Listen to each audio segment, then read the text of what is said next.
기도하겠습니다. 자녀들아, 주 안에서 너희 부모에게 순종하라. 이것이 옳으니라. 내 아버지와 어머니를 공경하라. 이것은 약속이 있는 첫 계명이니 이로써 내가 잘되고 땅에서 장수하리라. 또 아비들아, 너희 자녀를 노엽게 하지 말고 오직 주의 교훈과 훈계로 양육하라. 아멘. 결혼은 사람이 만든 것이 아니고 하나님께서 창조하신 것입니다. 그래서 하나님께서 창조하신 결혼의 목적은 그리스도와 교회 간의 이 연합과 또 그리스도와 교회가 맺은 그 언약이 무엇인지를 보여주는 데 목적이 있습니다. 그래서 남편과 아내가 주 안에서 혼인을 하는 것은 서로 한 몸이 되고 그 한 몸 됨을 죽을 때까지 평생 지키기로 언약을 맺는 것입니다. 그래서 오늘날 결혼식에는 결혼 서약의 모습마저 사라져가고 있는 시대이지만 우리가 전통적으로 결혼식에서 하는 의식이 하나 있죠. 머리가 흰머리 될 때까지, 검은 머리가 흰머리 될 때까지, 좋을 때든 안 좋을 때든, 건강할 때든 병들었을 때든, 가정에 큰 위기가 닥쳤을 때라도 이 혼인의 서약과 언약을 끝까지 지키겠다고 맹세하는 것입니다. 그 맹세는 그리스도와 교회 사이에 그리스도와 교회가 맺는 언약을 가시적으로 보여주는 겁니다. 그래서 그 언약을 지키는 사랑을 남편과 아내가 그리스도의 역할과 교회의 역할을 감당함으로써, 충성함으로써 그 언약을 지키는 사랑을 세상에 보여주는 것이지요. 그래서 남편을 통해서 그리스도께서 교회를 어떻게 사랑하시는지를 보여주고, 아내를 통해서는 교회가 어떻게 그리스도께 헌신하는지를 증언하는 것이 결혼의 목적입니다. 이런 차원에서 결혼은 위대합니다. 결혼의 위대함은 결혼 그 자체에 있는 것이 아닙니다. 결혼의 위대함은 그 결혼이 말할 수 없이 위대한 그 무엇, 즉 그리스도와 교회를 드러내 주기 때문에 결혼은 위대한 것입니다. 바울 사도는 이제 부모와 자녀의 관계를 이야기합니다. 부모와 자녀의 관계에서 성령으로 충만한 삶을 사는 것이 무엇인가를 이야기하죠. 바울 사도가 5장 21절부터 6장 9절까지 이 부부관계와 부모-자녀 관계, 또 주인과 종의 관계를 이야기합니다. 모든 인간 관계와 또 일상생활에 관해서 교훈을 하죠. 그런데 이 모든 말씀은 앞에 사도 바울이 말한 중요한 말씀과 관련되어서 지금 그 맥락에서 교훈이 되고 있다는 것을 우리가 기억해야 됩니다.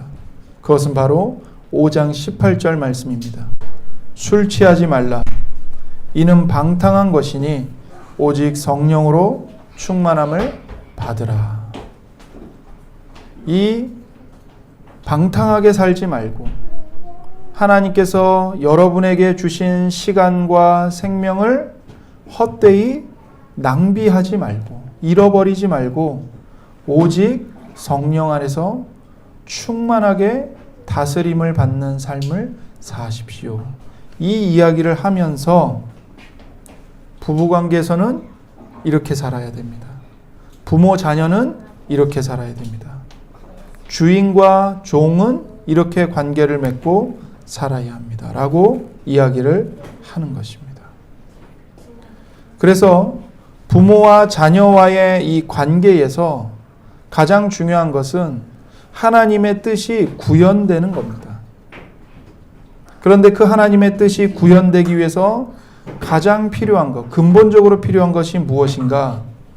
부모, 자녀 모두가 성령으로 충만함을 받는 것입니다. 이것은 사람의 뜻이나 사람의 이 지식이나 사람의 힘으로 되는 일이 아닙니다. 하나님의 성령의 도우심이 전적으로 필요합니다. 그렇기 때문에 우리는 항상 하나님 앞에 겸손해야 되고 깨어 있어야 합니다. 하나님의 성령께서 도와주시길 기도해야 합니다. 예수님의 은혜를 의지해야 합니다.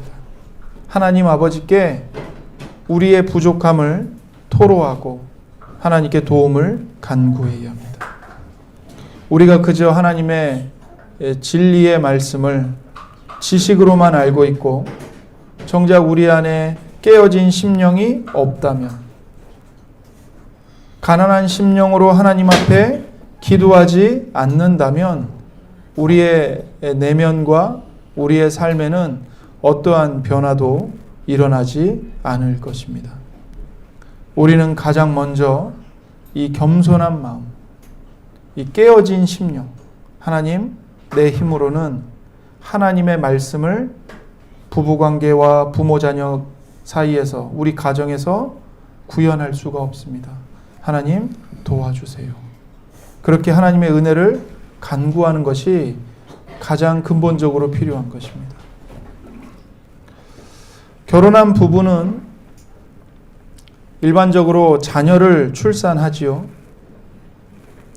부모들은 그들의 자녀들을 하나님께로부터 받은 것입니다. 그저 생물학적인 차원에서 출산한 정도가 아닙니다.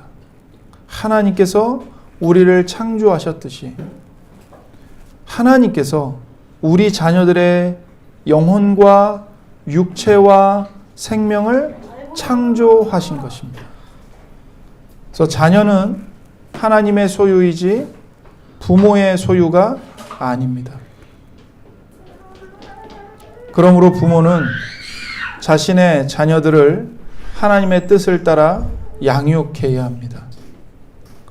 하나님께서 부부에게 자녀들을 주시는 목적은 그들을 예수님의 제자로 양육하시기 위함입니다. 부모들은 그들의 자녀들을 하나님께로부터 받았기 때문에 그 자녀들을 하나님께로 인도해야 합니다. 이것이 부모에게 주시는 하나님의 거룩한 소명입니다. 하지만 자녀를 낳지 못하는 부부들도 있습니다. 우리가 알아야 할 것은 자녀를 낳아서 기르는 것이 모든 결혼한 부부에게 요구되는 절대적인 소명이 아니라는 사실입니다. 마치 결혼이 모든 사람들에게 요구되는 절대적인 소명이 아닌 것과 같습니다. 결혼을 안 한 사람 또는 자녀를 낳지 못한 부부를 볼 때 그들에게 어떤 문제가 있는 것처럼 보거나 판단해서는 안 됩니다. 자녀를 출산하는 것도 하나님의 소명이고 자녀를 출산하지 못하는 것도 하나님의 소명입니다. 자녀를 낳든 못 낳든 모든 성도는 하나님의 영광을 위해 살도록 부름받았습니다. 이것을 우리가 기억해야 합니다. 바울 사도는 부모와 자녀 간의 관계에서 가장 먼저 자녀들에게 명령합니다. 자녀들아, 주 안에서 너희 부모에게 순종하라. 이것이 옳으니라. 내 아버지와 어머니를 공경하라. 이것은 약속이 있는 첫 계명이니 이로써 내가 잘되고 땅에서 장수하리라. 1절에 자녀들에게 순종하라 이렇게 말합니다. 이 순종하라는 말은 아래에서 듣다는 뜻입니다. 아래에서 듣는다. 그래서 자녀들은 자신을 부모의 말과 부모의 권위 아래 두어야 합니다. 이 자녀들에게 순종하라는 말은 24절에서 아내들에게 자기 남편에게 복종할지니라 이 말보다 순종의 의미가 더 강한 단어를 사용한 것입니다. 그래서 자녀들이 부모에게 순종하라 이 말이 순종의 의미가 더 강한 말입니다. 그래서 주 안에서 너희 부모에게 순종하라는 것은 주님을 위해서 너희 부모에게 순종하라는 것입니다. 자녀들은 부모님에게 순종하는 것을 통해서 주님께 순종합니다. 하나님은 부모를 청지기로 세우셨습니다. 부모는 하나님의 청지기로서 자기 자녀를 하나님을 대리하여 다스려야 하는, 양육해야 하는 권위를 받은 사람들입니다. 그래서 하늘에 계신 하나님 아버지께서 자녀를 그 부모들에게 맡기신 겁니다. 그러므로 자녀는 주 안에서 주님을 위해 주님께 순종하듯이 부모에게 순종해야 하고 부모를 공경해야 합니다. 그러니까 바꿔 말하면 부모에게 순종하고 부모에게 공경하는 것이 주님께 순종하고 주님을 공경하는 것과 같은 겁니다. 물론 주의해야 할 게 있죠. 부모가 자녀에게 죄를 범하라고 한다거나 잘못된 일을 하라고 하면 하지 말아야 합니다.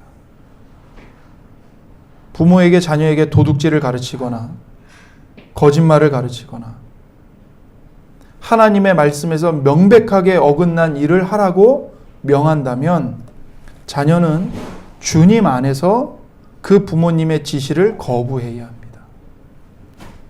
그러나 이런 경우가 아니라면 자녀는 모든 일에 주님께 순종하듯이 부모님께 순종해야 합니다. 바울은 자녀들이 부모에게 순종하는 것이 옳은 것이라고 말합니다. 1절에 자녀들아 주 안에서 너희 부모에게 순종하라 이것이 옳으니라. 이것이 옳으니라. 여기서 옳다는 말은 의롭다라는 것입니다. 의로운 일이다. 그래서 자녀들이 주님 안에서 자기 부모에게 순종하는 것은 하나님이 인정하시는 옳은 일입니다. 하나님이 보시기에 하나님의 눈앞에 옳은 것입니다. 그래서 자녀가 부모에게 순종하고 부모를 공경해야 되는 이유는 그것을 하나님이 옳다고 하나님이 보시기에 의롭다고 선언하시고 명령하시기 때문인 거죠. 그래서 자녀된 사람들은 부모님에게 순종해야 합니다. 이것이 주님을 믿는 사람으로서 마땅히 해야 할 옳은 일입니다. 하나님이 그것을 옳게 여기십니다. 2절을 보시면 내 아버지와 어머니를 공경하라. 이것은 약속이 있는 첫 계명이니 이로써 내가 잘되고 땅에서 장수하리라. 자녀들이 왜 자기 아버지와 어머니를 공경해야 되는가? 하나님께서 약속을 주신 계명이기 때문에 공경하라고 말씀합니다. 이 말씀은 사도 바울이 구약의 출애굽기 20장 12절의 말씀과 신명기 5장 16절의 말씀을 인용한 것입니다. 출애굽기 20장 12절 내 부모를 공경하라. 그리하면 내 하나님 여호와가 내게 준 땅에서 내 생명이 길리라. 이 말씀이 출애굽기 20장 12절에 있는데 우리가 이 말씀을 무엇이라고 부르죠? 십계명이라고 부릅니다. 십계명의 5계명입니다. 우리가 매주일 하나님을 예배할 때마다 우리가 하나님의 계명을 지켜야 할 하나님의 거룩한 백성으로서 십계명을 듣습니다. 그 십계명에 이 말씀이 명령되어 있는 겁니다. 내 부모를 공경하라. 그리하면 너의 하나님 여호와가 너에게 준 땅에서 너의 생명이 길 것이다. 장수하게 될 것이다. 신명기 5장 16절에도 너는 내 하나님 여호와께서 명령한 대로 내 부모를 공경하라. 그리하면 내 하나님 여호와가 내게 준 땅에서 내 생명이 길고 복을 누리리라. 여러분, 이 말씀은 십계명 가운데 주어진 계명의 말씀입니다. 하나님께서 애굽에서 노예로 사로잡혀 있는 이스라엘, 아무 소망이 없고 죽음의 고통과 절망만 가득한 그 노예로 사로잡혀 있을 때 하나님께서 모세를 보내시고 하나님께서 모세의 손을 통해 기적을 일으키시고 애굽을 10가지 재앙으로 심판하시고 애굽의 종살이에서 이스라엘을 건져내셨습니다. 출애굽하게 하셨죠. 그리고는 하나님이 시내산으로 그들을 인도하십니다. 그리고 시내산에서 하나님과 이스라엘이 언약을 맺습니다. 나는 이제 너희들의 하나님이다. 그리고 이제 너희들은 내 백성이다. 언약을 맺으셔요. 그 언약을 맺는 증표로 모세가 시내산에 올라가서 40일을 밤낮으로 아무것도 먹지 않은 채 금식하며 하나님으로부터 계명의 말씀을 받습니다. 그때 하나님이 직접 돌판 2개에다가 십계명을 직접 쓰셔서 모세에게 주십니다. 그 두 돌판에 이스라엘이 하나님의 백성으로서 거룩하게 지켜야 할 10가지 계명을 기록하셨죠. 그 10가지 계명 중에 사람과 사람 사이에서 지켜야 할 첫 번째 계명이 무엇입니까? 바로 너희의 부모를 공경하라는 것입니다. 그리고 나서 이후 나머지 이웃과의 관계에서 지켜야 할 5가지 계명이 뒤따라 나와요. 살인하지 말라, 간음하지 말라, 도둑질하지 말라, 내 이웃을 거짓 증언하지 말라, 내 이웃의 모든 것을 탐내지 말라. 인간 관계에 관한 첫 계명이 뭐예요? 너의 부모를 공경하라는 겁니다. 왜 이것을 처음으로 명령하셨을까요? 자녀가 다른 사람과 바른 관계를 맺기 위해서는 가장 먼저 자기 아버지와 어머니와 바른 관계를 맺어야 합니다.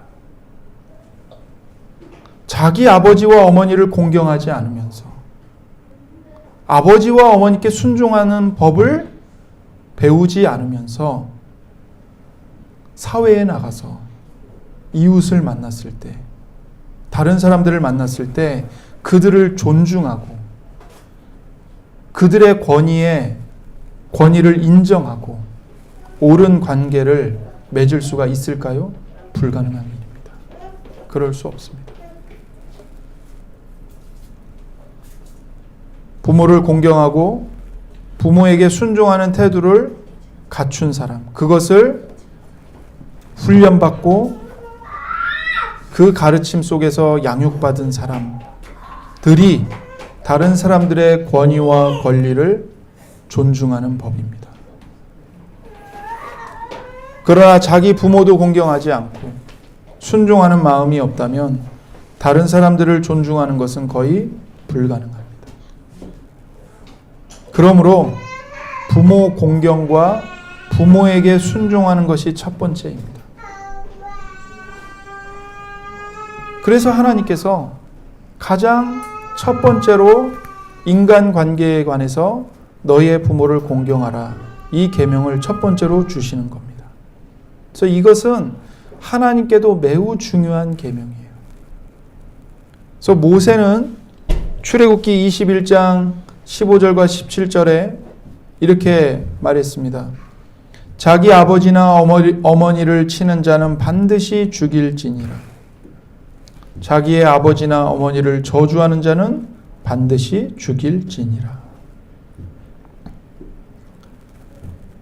하나님 앞에서 부모를 말이나 신체적으로 학대하는 것은 사형에 해당하는 중범죄라고 말씀하시는 겁니다.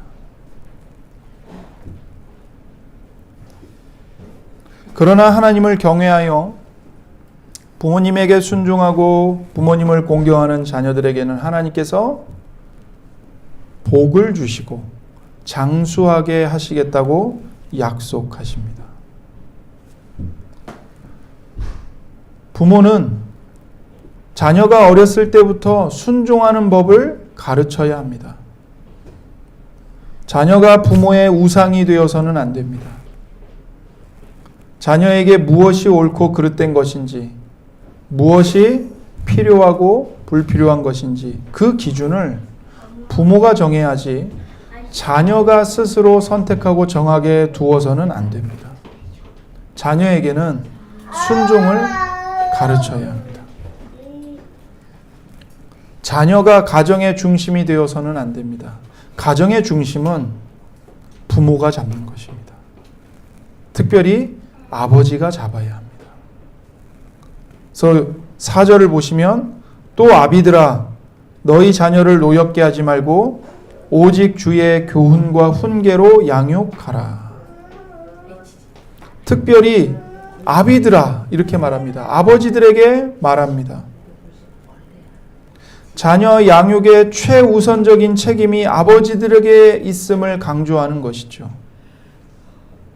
하나님은 아내와의 관계에서만이 아니라 자녀들과의 관계에서도 우리 남편들이 머리가 되고 리더가 되도록 정하셨습니다.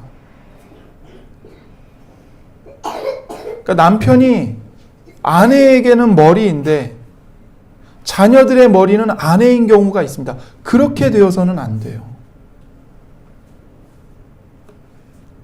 아내가 혼자 자녀 양육 그것을 혼자 고민하고 혼자 감당하고 혼자 선택하도록 방치해서는 안 됩니다. 아내와 함께 상의하되 주된 책임은 남편이 감당해야 합니다. 그 결정도 남편이 내려야 되고 남편이 책임을 져야 합니다. 아내와의 관계에서는 희생적이고 애정 어린 리더십으로 아내를 이끌어야 하고 자녀를 양육하는 데 있어서는 아내와 마음과 지혜와 힘을 합쳐서 아버지로서 단호하게 동시에 부드럽게 리더십을 발휘하며 자녀들을 이끌어야 합니다.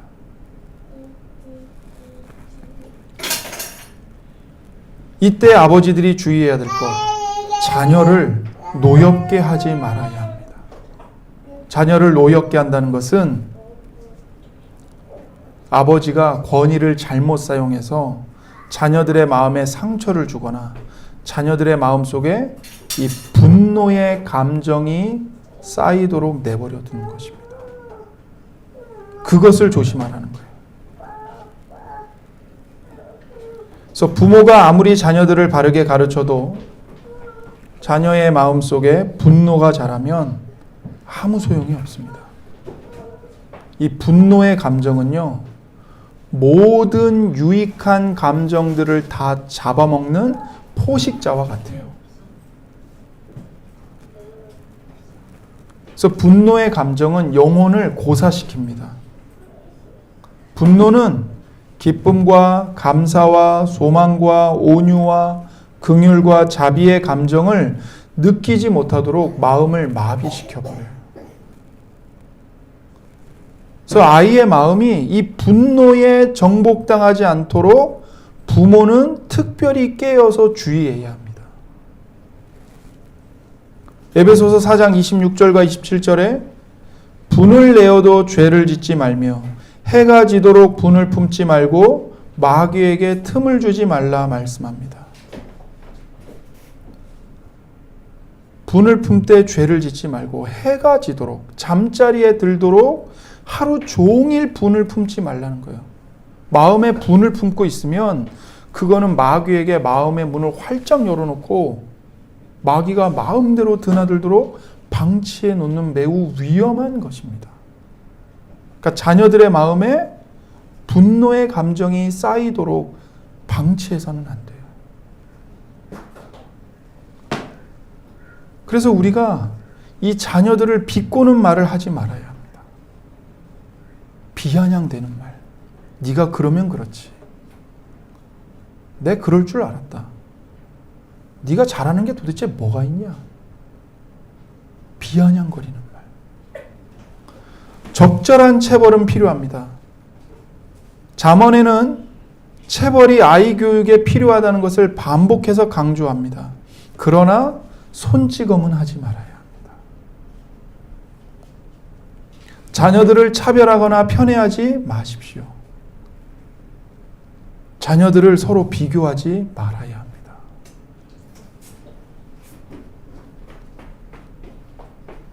이삭과 리브가가 서로 자녀들을 편애했음을 우리가 성경에서 보죠.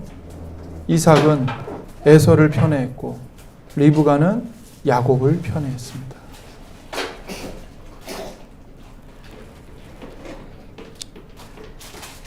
또한 자녀가 부모 인생의 방해물이 된 것처럼 느끼게 만들지 말아야 합니다. 자녀들이 부모의 행복과 계획을 방해한다고 느끼게 할 만한 말이나 표정과 행동을 하지 말아야 합니다. 내가 너희들만 없었으면 더 자유롭게 살 수 있는데, 더 행복하게 살 수 있는데, 내 꿈을 얼마든지 이룰 수 있었는데, 그런 말, 그런 표정, 그런 태도 절대로 아이 앞에서 하지 말아야 합니다. 아이로 하여금 나는 아빠 엄마의 짐이구나, 방해물이구나, 이렇게 느끼게 하지 말아요. 자녀들에게 그 자녀가 하나님으로부터 받은 재능의 그릇이 있어요. 달란트의 한계가 있어요. 근데 그 이상의 성취를 강요하지 말아요. 그 이상의 성공을 이루도록 자녀를 몰아붙이지 말아야 합니다.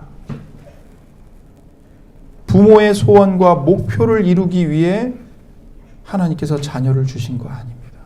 자녀를 이용하여 대리 만족을 얻으려고 하지 마십시오.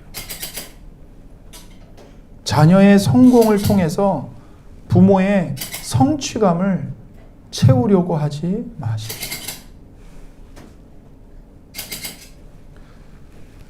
이 모든 것들이 자녀의 마음에 분노를 쌓게 하는 겁니다. 이것들을 주의해야 합니다.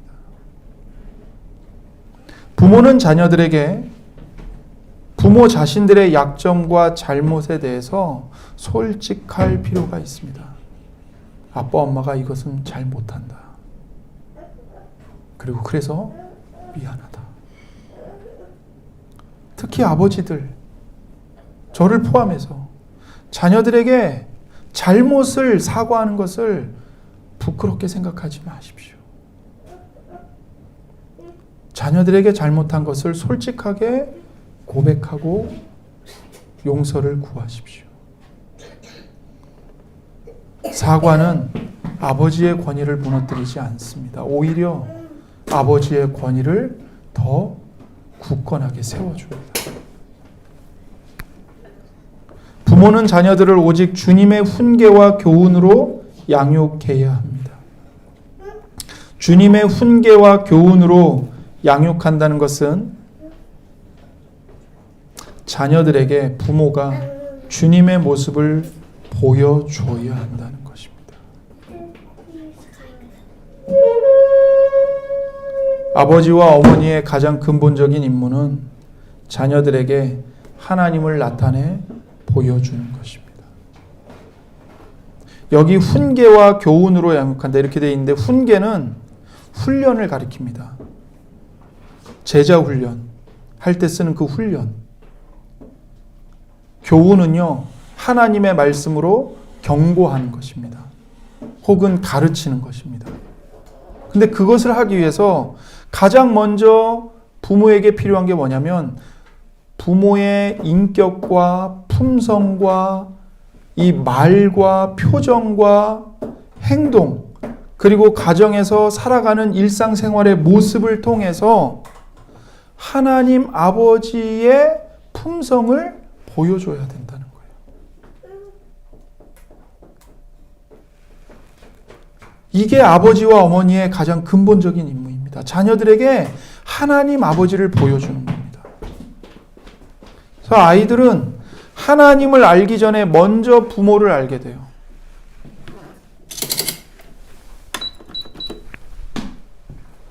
하나님을 알기 전에 먼저 부모를 알게 돼요.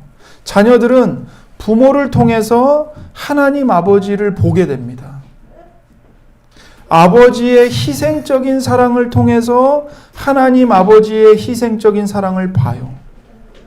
아버지의 거룩함을 통해서 하나님 아버지의 거룩하심을 봅니다. 어머니의 자애로운 모습을 통해서 하나님의 인자하신 모습을 자녀들이 보게 됩니다. 그래서 모든 부모들은 가장 먼저 본인들이, 자기 자신들이 하나님의 품성을 닮아가기를, 자신의 품성이 변화되기를 갈망하고 기도해야 합니다. 이건 정말 막중한 사명이에요. 그저 자녀들에게 좋은 음식 먹이고 좋은 옷 입히고 좋은 학교 보내주고 때 되면 어디 좋은 데 놀러 가고 그러면 다 되는 게 아니에요. 그걸로 끝이 아니에요. 자녀들에게 하나님 아버지의 정의와 사랑을 보여줘야 하는 것입니다. 하나님은 자녀가 장성하여 독립하기 전까지 부모와 함께 살게 하셨습니다. 우리 자녀들이 부모의 모습을 통해서 하나님 아버지의 여러 가지 다양한 품성들을 보고 알 수 있도록 함께 살게 하셨어요.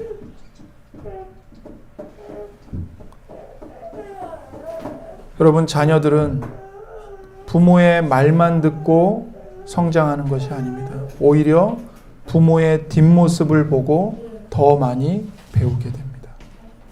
말은 그럴듯하게 하는데 실제로 부모가 행하는 행동과 선택은 하나님과 상관없는 선택을 하고 하나님의 말씀과 반대되는 삶을 사는 것을 자녀들이 눈으로 뒤에서 다 보고 있습니다.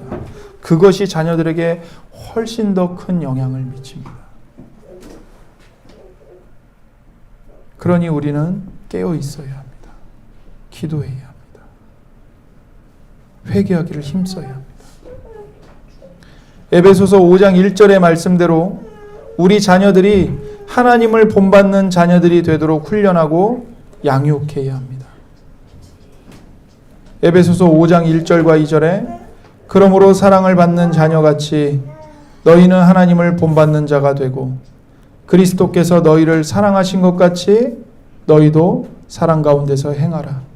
그는 우리를 위하여 자신을 버리사 향기로운 제물과 희생 제물로 하나님께 드리셨느니라. 먼저 아버지인 우리가 하나님을 본받는 자가 되어야 합니다. 아무리 하나님 아버지의 품성을 닮아가는 것이 고통스럽고 힘들다 해도 우리는 포기해서는 안 됩니다. 왜냐하면 하나님께서도 우리를 포기하지 않으시기 때문입니다. 우리를 위해 자기 아들까지 내어주셨습니다. 그러한 하나님의 사랑으로 우리를 포기하지 않고 우리를 변화시켜 가고 계십니다. 그러니 우리도 하나님을 본받는 것을 포기해서는 안 됩니다. 우리는 성경 말씀으로 자녀들을 가르치고 인도하기를 힘써야 합니다. 신명기 6장 4절부터 9절에 이스라엘아 들으라. 우리 하나님 여호와는 오직 유일한 여호와이시니 너는 마음을 다하고 뜻을 다하고 힘을 다하여 내 하나님 여호와를 사랑하라. 오늘 내가 내게 명하는 이 말씀을 너는 마음에 새기고 내 자녀에게 부지런히 가르치며 집에 앉았을 때에든지 길을 갈 때에든지 누워 있을 때에든지 일어날 때에든지 이 말씀을 강론할 것이며 너는 또 그것을 내 손목에 매어 기호를 삼으며 내 미간에 붙여 표로 삼고 내 집 문설주와 바깥문에 기록할지니라. 이 말씀을 부모가 먼저 마음에 새기고 자기 자녀에게 부지런히 가르쳐야 합니다. 집에 앉았을 때에든지 길을 갈 때에든지 누워 있을 때에든지 일어날 때에든지, 그러니까 모든 일에 하나님의 말씀을 강론하라고 말씀하십니다. 그 책임을 누가 지는 겁니까? 부모가, 특별히 아버지가 감당해야 하는 것이죠. 그래서 부모는 자녀들을 예수님의 제자로 양육해야 합니다. 부모는 자녀들을 하나님을 예배하는 예배 공동체의 일원으로 양육해야 합니다. 주일에 자녀들과 함께 온 가족이 교회에 와서 성도들과 함께 하나님을 예배하고 하나님의 말씀을 듣고 기도하고 찬양하는 것은 매우 중요한 일입니다. 뿐만 아니라 평범한 일상생활 속에서 그 평범한 날에 평범한 일들을 통해서 자녀들이 하나님을 바라보고 하나님 앞에서 살아가고 있다는 것을 의식하도록 하나님 이야기를 들려주는 것은 매우 중요한 것입니다. 우리는 이러한 부모의 막중한 사명을 감당하기에는 턱없이 부족하고 모자랍니다. 하나님 아버지는 우리가 불완전한 죄인임에도 불구하고 하나님의 자녀들을 우리에게 맡기셨습니다. 우리의 지혜와 능력으로는 자녀들을 예수님의 제자로 키울 수가 없습니다. 우리의 무능함과 약함을 인정하고 우리와 우리 자녀들을 위해 십자가에 달리신 예수님께로 나아가야 합니다. 자녀를 키우다 보면 부모의 마음에도 많은 상처를 입고 분노가 쌓이는 것을 경험하게 됩니다. 자녀를 향한 분노와 미움이 그 마음에 있는데도 불구하고 부모가 그것을 자각하지 못하는 경우도 있습니다.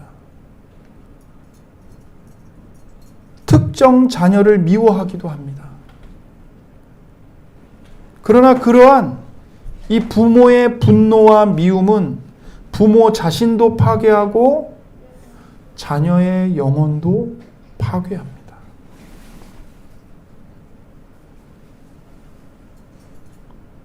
부모나 자녀나 죄인이기 때문에 그리스도의 보혈의 은혜가 전적으로 필요합니다. 먼저 우리는 나의 모든 잘못과 분노에도 불구하고 하나님 아버지께서 값없이 용서해 주셨다는 그 복음을 항상 마음에 묵상해야 합니다.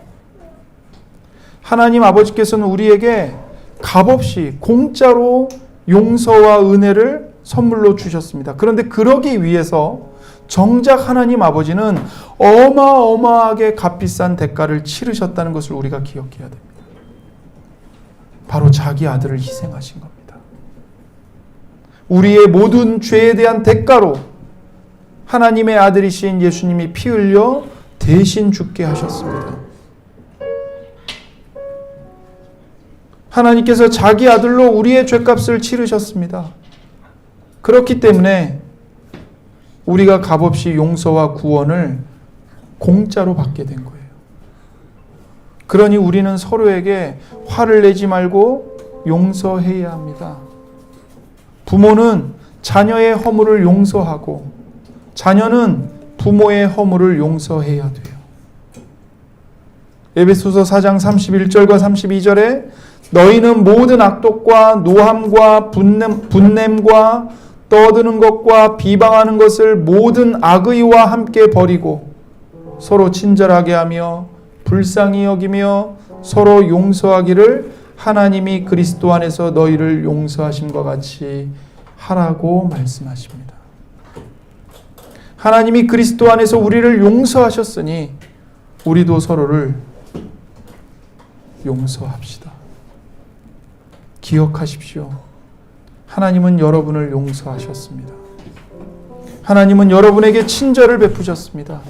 하나님은 여러분을 불쌍히 여기셨습니다. 이것은 모두 십자가에 못 박히신 예수 그리스도 때문입니다. 그러므로 모든 아버지들과 어머니들이여 그리스도 안에서 성령으로 말미암아 우리는 자녀들을 용서하고 자녀들에게 친절을 베풀고 자녀들을 불쌍히 여길 수 있습니다. 분노가 아닌 오래 참음과 인내와 온유함과 부드러움으로 자녀들을 예수님의 제자로 훈련하고 자녀들에게 하나님의 말씀을 가르치고 때로는 경고하고 양육할 수 있습니다. 예수님이 우리와 함께하고 계시기 때문입니다. 하나님 아버지는 가장 먼저 십자가에 못 박힌 예수 그리스도 안에서 우리를 향한 모든 진노를 버리셨습니다. 그리고 우리의 죄를 용서하셨습니다. 그래서 우리가 하나님 안에서 우리의 영혼과 우리 자녀의 영혼을 파괴하는 이 분노의 감정이 치유될 수가 있는 것입니다. 하나님이 부모인 우리들에게 너희는 자녀를 노엽게 하지 말아라 말씀하시기 이전에 하나님 아버지께서 먼저 우리에 대한 하나님의 거룩한 분노를 예수 그리스도 안에서 버리셨음을 기억하십시오. 우리 자녀들에게 필요한 것은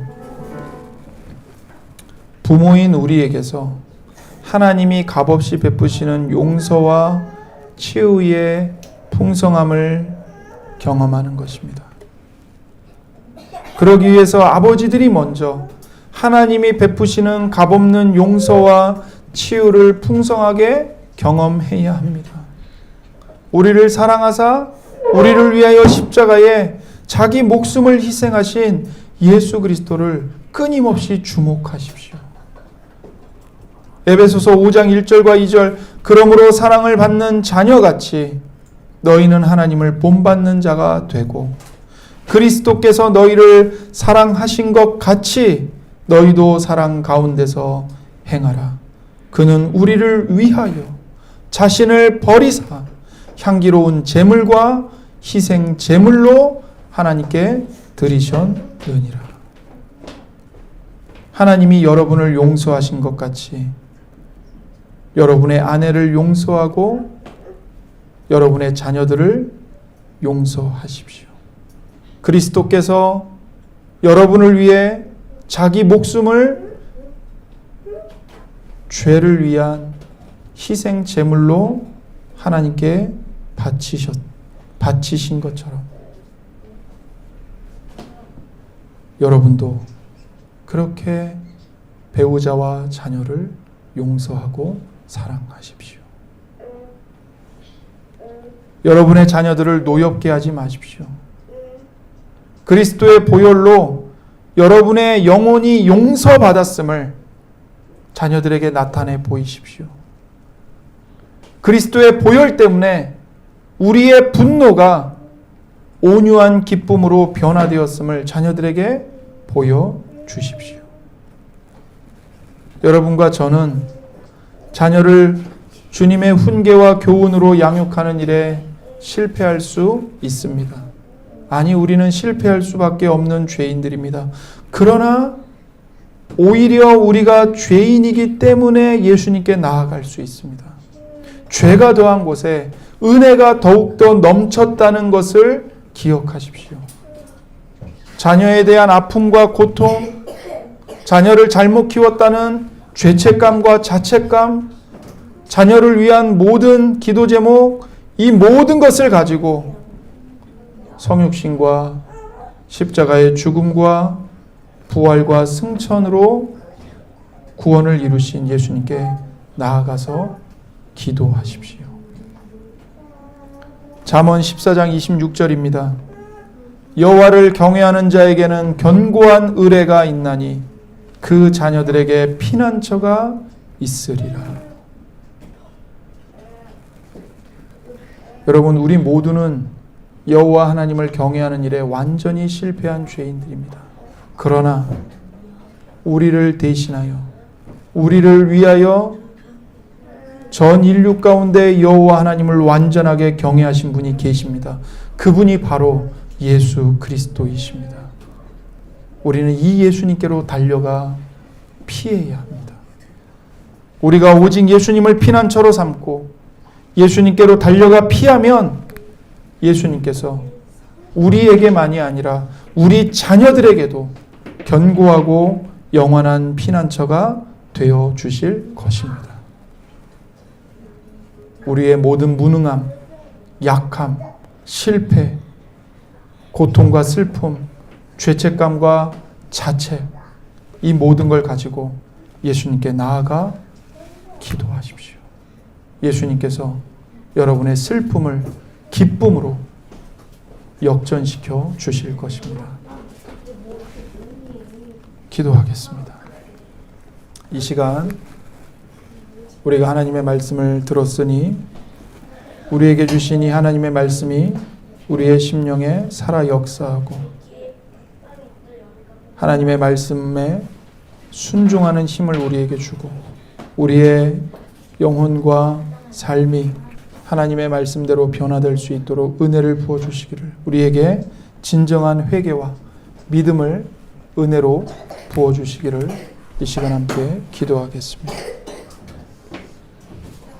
하나님 아버지 감사합니다.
하나님 아버지 감사합니다.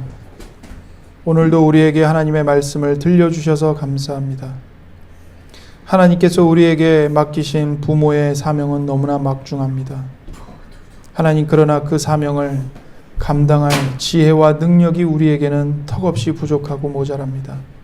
하나님, 오직 예수님 앞에 엎드려 지혜를 구하고 자비를 구하며 은혜와 능력과 오래 참음과 인내와 온유함을 구하오니 하나님, 우리의 죄악된 품성을 벗겨내시고 오직 하나님 아버지의 그 정의롭고 인자하신 품성을 우리에게 덧입혀 주시옵소서. 우리 자녀들을 세상에서 능력 있는 자들로 키울 것이 아니라 예수님의 제자들로 키우게 하여 주옵소서. 또 우리가 자녀로서 우리 부모님에게 공경하게 하시고 부모님께 순종하게 하시고 특별히 연세가 많으신 부모님들을 끝까지 우리가 공개하고 돌볼 수 있도록 하나님 우리에게 힘을 더하여 주시옵소서. 감사하며 우리 구주 예수님의 이름으로 기도드립니다.